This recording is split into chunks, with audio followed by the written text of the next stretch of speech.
जय हिंद स्टडी बसेरा के नए वीडियो में आप सभी का हार्दिक स्वागत है। चैनल पर नए तो चैनल को सब्सक्राइब कर लीजिएगा।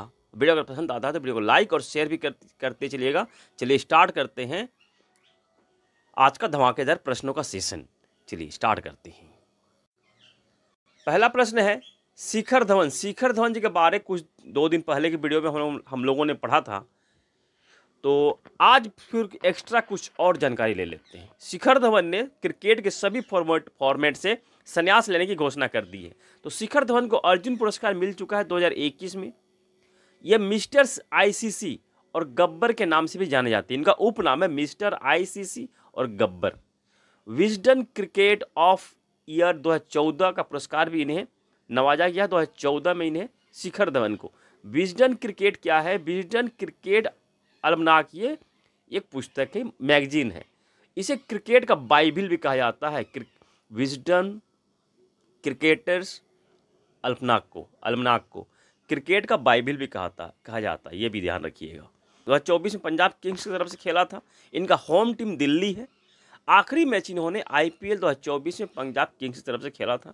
इनके नाम एक वर्ल्ड रिकॉर्ड है। अपने डेब्यू टेस्ट मैच में सबसे तेज शतक बनाने का रिकॉर्ड इनके नाम है। कब बनाया था? तो मोहाली स्टेडियम में 2013 में ऑस्ट्रेलिया के अगेंस्ट में 85 गेंदों पर 100 रन बनाया था। 85 गेंदों पर 100 रन बनाने का रिकॉर्ड है। सबसे कम बॉल पर सबसे तेज शतक बनाने का रिकॉर्ड ये है। नेक्स्ट क्या? माइकल हसी, जो कि ऑस्ट्रेलिया के क्रिकेटर है। माइकल हसी, इनका भी उपनाम है मिस्टर क्रिकेट। आप लोग कमेंट में यह बता सकते हैं क्या सुरेश रैना का उपनाम क्या है? इनको किस नाम से जानते हैं हम लोग? सुरेश रैना को। चलिए इसी वीडियो में बता दूंगा, आप लोग कमेंट करिए। तब तक 1-2 क्वेश्चन देख लेता हूँ, उसके बाद मैं इसका आंसर भी बता दूंगा। सुरेश रैना को किस उपनाम से जानते हैं? चलिए इंपॉर्टेंट प्रश्न और एक देख लेते हैं। साउथ के जो अभिनेता हैं विजय थलपति या थलपति विजय, इन्होंने अपनी राजनीतिक पार्टी की घोषणा पहले की थी, परंतु अब इन्होंने अपनी राजनीतिक पार्टी के लिए नाम और बैनर का भी घोषणा कर दिया है। उसका भी नाम इसका घोषणा कर दिया है। तो उनके जो पार्टी का नाम है, राजनीतिक पार्टी का नाम है तमिंजगा वेत्री कजगम।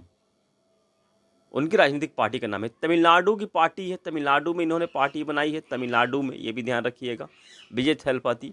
तमिलनाडु के मुख्यमंत्री कौन है? तो M.K. स्टालिन है।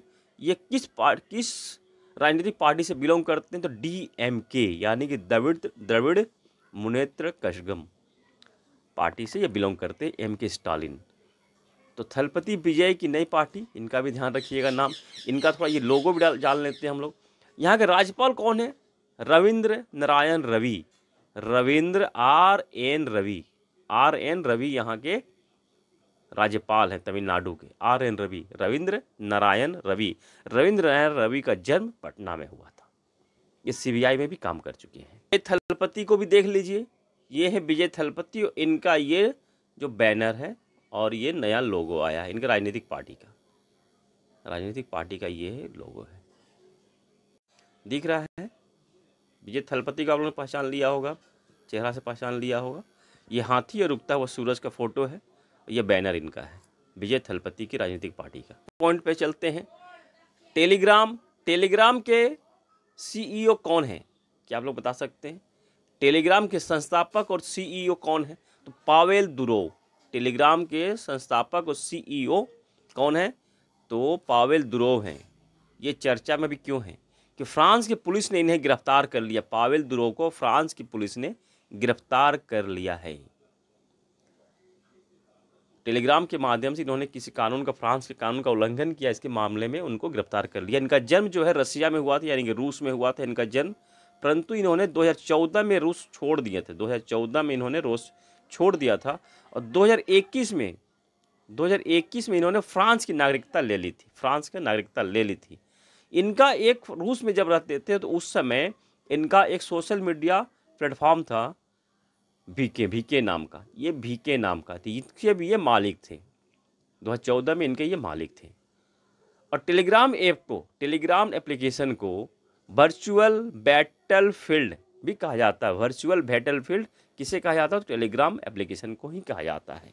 तो ध्यान रखिएगा, पावेल दुरोव ये किसके मालिक है? टेलीग्राम के संस्थापक और CEO है, मालिक भी हैं। चलिए नेक्स्ट पॉइंट है, नेक्स्ट धमाकेदार प्रश्न है। ये सभी के सभी इंपॉर्टेंट प्रश्न हम लोग सेशन कर रहे हैं आज। ULI इसका फुल फॉर्म सबका ध्यान रखिएगा। UPI का फुल फॉर्म आप लोग कमेंट में बताइएगा। ओके, UPI का ULI unified lending interface, RBI द्वारा इसकी घोषणा की गई है। अभी इसको लॉन्च किया गया है, लेने के लिए सुविधाजनक बनाने के लिए इसको लॉन्च किया गया है। अब जो लोन लेने में जो असुविधा होती है, डिजिटल तरीके से लोन लेने में यह सहायता प्रदान करेगा। लोन लेने में जो डिजिटल तरीके में जो वेरिफिकेशन डॉक्यूमेंटेशन में जो झंझट होती, जो परेशानियां होती थी, उसको इसके माध्यम से ULI के माध्यम से कम किया जा सकता है और काम जो है जल्दी भी होगा। इसमें देख लीजिए और आगे पढ़ते हैं। UPI का फुल फॉर्म आप लोग कमेंट में बताने की कोशिश कीजिएगा। जेम, UPI और ULI। जेम का फुल फॉर्म क्या बनता है? तो जनधन, आधार, मोबाइल, ये तीनों का जनधन, आधार, मोबाइल। ये जो ट्रिनिटी है, डिजिटल इंफ्रास्ट्रक्चर, इंडिया की डिजिटल इंफ्रास्ट्रक्चर की ट्रिनिटी है, इसको मजबूती प्रदान करेगा ULI भी। जब ये तीनों मिल जाएंगे तो मजबूत प्रदान करेगा डिजिटल इंफ्रास्ट्रक्चर को। चलिए नेक्स्ट पॉइंट पर जाने के पहले सब लोग हम लोग समझ लेते हैं कि सुरेश रैना को किस उपनाम से जानते हैं। सुरेश रैना को किस उपनाम से जानते हैं? प्रश्न कहाँ गया? सुरेश रैना, यस। तो सुरेश रैना को किस उपनाम से जानते थे? मिस्टर IPL, मिस्टर IPL उपनाम से जानते हैं। चलिए मिस्टर IPL के नाम उपनाम से जानते हैं। चलिए नेक्स्ट पॉइंट पे चलते। नेक्स्ट है लद्दाख। लद्दाख में गृह मंत्रालय द्वारा 5 नए जिलों के बनने की घोषणा की गई है। गृह मंत्री कौन है? तो अमित शाह है, उन्होंने घोषणा की है। कौन कौन से नए जिले बनेंगे? जास्कर, द्रास, साम, नुब्रा, चांगथांग। नाम ध्यान रखिएगा। प्रश्न यहाँ से साम और नुब्रा याद आ रहा है आप लोगों को? बाहुबली में नुब्रा, कड़म्बड़ा इस तरह का नाम था बाहुबली वाली पिक्चर में, तो वो नाम याद रखें, नुब्रा। और शाम से क्या प्रश्न बन सकता है? शाम जो राज्य जिले का नाम रखा गया है, इससे क्या प्रश्न बन सकता है? छोटी इनाम राशि हो या बड़े इनाम राशि हो, प्रश्न कहीं भी बन सकता है। अगर बड़े इनाम राशि के सिर्फ अभ्यास कर रहे हैं आप, तो आपकी, मुझे लगता है आपकी गलती है। क्योंकि अगर हमें चौथी मंजिल, 5वीं मंजिल पर पहुंचना है, तो सबसे पहले सीढ़ी का जो होता है, पहला पायदान को कदम रखना ही पड़ता है। यहाँ पे सीढ़ी के पहले कदम, पायदान पर कदम रखना पड़ता है। यानी कि छलांग लगाकर हम चौथी या पहली मंजिल कहीं भी पहुंच नहीं सकते। तो इससे भी मजबूत रखना पड़ेगा। अगर ये सीढ़ियाँ टूटी हुई, कमज़ोर है, तो हम यहाँ नहीं पहुँच सकते। तो मुझे लगता है कि सभी स्टेज को मजबूती प्रदान करनी होगी। तो शाम से प्रश्न क्या बन सकता है? शाम से किस नाम का किसी स्टेट में एक जिला भी है। ऑप्शन में क्या हो सकता है? शाम, सुबह, दोपहर, प्रातःकाल, इस तरह का ऑप्शन में हो सकता है। कुछ इसके जगह कोई भी ऑप्शन हो सकता है। शाम, सायकाल, दोपहर, प्रातःकाल, इस तरह का कोई भी ऑप्शन हो सकता है, मिलता जुलता प्रश्न। तो ये इसको भी ध्यान रखना, शाम नाम का ये प्रश्न है। से प्रश्न मुझे लगता है इस तरह के बन सकता है। तो 5 जिलों की घोषणा की गई है। पहले से लद्दाख में 2 जिले थे, लेह और कारगिल। अब लद्दाख में 7 जिले हो गए हैं। टोटल 7 जिले हो गए हैं। लद्दाख के सोनम वांगचुक का नाम आप लोगों ने सुना होगा। सोनम वांगचुक, जिनके नाम का यूज किया गया है कौन सी पिक्चर में, आप लोग बताइए कमेंट में, किस पिक्चर में यूज किया गया है? वांगचुक, उनके नाम का ही यूज किया गया है। और उनकी कुछ मिलती जुलती उनकी कहानी बताई गई है। तो सोनम वांगचुक जो लद्दाख के हैं, उन्होंने भी खुशी जाहिर की है 5 जिलों के बनने से, खुशी जाहिर की है। अब उनको भी आशा है कि लद्दाख में जो डिमांड थी उसके ऊपर विकास भी होगा। लद्दाख में 7 जिले हो गए हैं। 5 अगस्त 2019 में अनुच्छेद 370 के हटने के बाद लद्दाख और जम्मू कश्मीर को दोनों को अलग कर दिया गया था। 21 अक्टूबर 2019 में अलग हटाकर केंद्र शासित प्रदेश बनाया गया था, जिसमें कि लद्दाख बिना विधानसभा वाला केंद्र शासित प्रदेश बना था और जम्मू कश्मीर विधानसभा वाला केंद्र शासित प्रदेश बना था। और जम्मू कश्मीर में इसी साल अक्टूबर महीने में चुनाव भी होने हैं। सितंबर के लास्ट में और अक्टूबर के शुरू में चुनाव भी होने, विधानसभा चुनाव होने हैं जम्मू कश्मीर में। तो इसलिए ये प्रश्न जो है इम्पोर्टेंट बन जाता है ये। चलिए नेक्स्ट पॉइंट पे चलते हैं। जम्मू कश्मीर में जो चुनाव होने, मैंने कहा अभी, तो 18 सितंबर, 25 सितंबर और 1 अक्टूबर को चुनाव होंगे। 90 विधानसभा सीटें हैं। बहुमत के लिए 46 विधानसभा सीट चाहिए जो भी सरकार बनाएगी। रिजल्ट कब आएगा? इलेक्शन लास्ट जो चरण है चुनाव का, विधानसभा चुनाव का जम्मू कश्मीर का, 1 अक्टूबर को होगा। रिजल्ट आएगा 4 अक्टूबर को। इसके साथ ही हरियाणा में भी चुनाव होने, इसके बाद हम लोगों ने पढ़ा है 1 अक्टूबर को एक ही चरण में हरियाणा में चुनाव हो जाएगा। यहाँ भी 90 सीट है विधानसभा सीट जम्मू कश्मीर में, 90 याद रखिएगा। 4 अक्टूबर को रिजल्ट आ जाएगा, उसके बाद यह नई सरकार का गठन किया जाएगा। चलिए नेक्स्ट पॉइंट पे चलते हैं। इंपॉर्टेंट प्रश्न था, इंपॉर्टेंट पॉइंट था, इसलिए डिस्कस करना इस पर डिटेल से बहुत ज़रूरी था, इसलिए मैंने इस पर थोड़ा टाइम दिया है। चलिए नेक्स्ट पॉइंट पे चलते हैं। नेक्स्ट पॉइंट भी बहुत ही धमाकेदार प्रश्न है, एकदम इंपॉर्टेंट सा, जिसे आप लोग क्रूशियल कहते हैं। बहुत ज़बरदस्त प्रश्न है। सुनीता विलियम्स, इस पर मैं बहुत दिनों से वीडियो बनाने की कोशिश कर रहा था, मतलब सोच रहा था, परंतु कंटेंट पूरा हो जा रहा था, इसको मैंने रखा था रिजर्व में। सुनीता विलियम्स जो भारतीय मूल की अंतरिक्ष यात्री हैं, अमेरिकी अंतरिक्ष यात्री भारतीय मूल की हैं, और बुच विल्मोर, ये दोनों अंतरिक्ष यात्री अंतरिक्ष स्पेस स्टेशन यानी कि इंटरनेशनल स्पेस स्टेशन ISS में गए हुए थे। कब ये गए थे?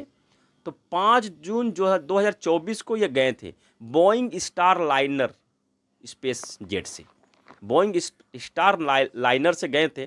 और ये 7 दिन के लिए, यानी कि 1 सप्ताह के लिए ये अंतरिक्ष में गए थे और 1 सप्ताह बाद इनको वापस आना था। परंतु इनके बोइंग का थ्रस्टर खराब हो जाने के कारण हीलियम गैस लीक होना शुरू हो गया। इसके कारण से वो वापस नहीं आ सके, वापसी में देरी हुई है। 7 दिन में वापस होना था। आज हो गया है कितना तारीख? 27 अगस्त। इतने दिन हो गए हैं, अभी तक आने की उम्मीद नहीं है। अब उम्मीद लगाई जा रही है कि 2025 तक ये वापस आ सकते हैं। इनको वापस लाने की व्यवस्था की जा रही है। दोनों अभी अंतरिक्ष स्टेशन में ये फंसे हुए हैं। अंतरिक्ष स्टेशन क्या है? अंतरिक्ष स्टेशन, ये अंतरिक्ष स्टेशन धरती से, पृथ्वी से करीब 300 किलोमीटर दूर, यानी 300 किलोमीटर ऊपर है। 300 किलोमीटर ऊपर है। 24 घंटे में यह अंतरिक्ष स्टेशन धरती की 16 बार चक्कर लगाता है। तो इंटरनेशनल स्पेस स्टेशन पृथ्वी की 16 चक्कर लगाता है 24 घंटे में। 24 घंटे में 16 चक्कर लगा लेता है। और ये अंतरिक्ष स्टेशन 6 बेडरूम वाला एक छोटा सा घर है। 6 बेडरूम वाला समझ लीजिए घर है, उसकी तरह इसका डिजाइन किया गया है। एक बार में 6 यात्री यहाँ पे जा सकते हैं, रह सकते हैं। तो इसके बाद थोड़ा भारत के बारे में जान लेते हैं। भारत अपना अंतरिक्ष स्टेशन 2035 तक स्थापित करने का लक्ष्य रखा है। 2035 तक अपना अंतरिक्ष स्टेशन स्थापित करने का लक्ष्य रखा है। 2028 में इस अंतरिक्ष स्टेशन का 2028 में पहला मॉड्यूल को लॉन्च किया जाएगा। 2028 में चंद्रयान 4 को 2027 तक लॉन्च करने का लक्ष्य रखा गया है। 2027 में चंद्रयान 4 चंद्रमा पर जाएगा और चंद्रमा से मिट्टी वगैरह कुछ इकट्ठा करके वहां से वापस भी आने का प्रोग्राम है चंद्रयान 4 के माध्यम से। चलिए आज के लिए इतना ही। इंपॉर्टेंट पॉइंट हम लोग देखा आज के वीडियो में, सभी इंपॉर्टेंट प्रश्न थे, एक भी प्रश्न स्किप करने वाला नहीं था। आशा करता हूँ लोगों को सेशन पसंद आया होगा। इसी आशा और उम्मीद के साथ और आप सबकी सफलता की मंगल कामना के साथ मिलते हैं फिर नए वीडियो में। तब तक के लिए जय हिंद, स्वस्थ रहें, मस्त रहें, धन्यवाद, जय हिंद।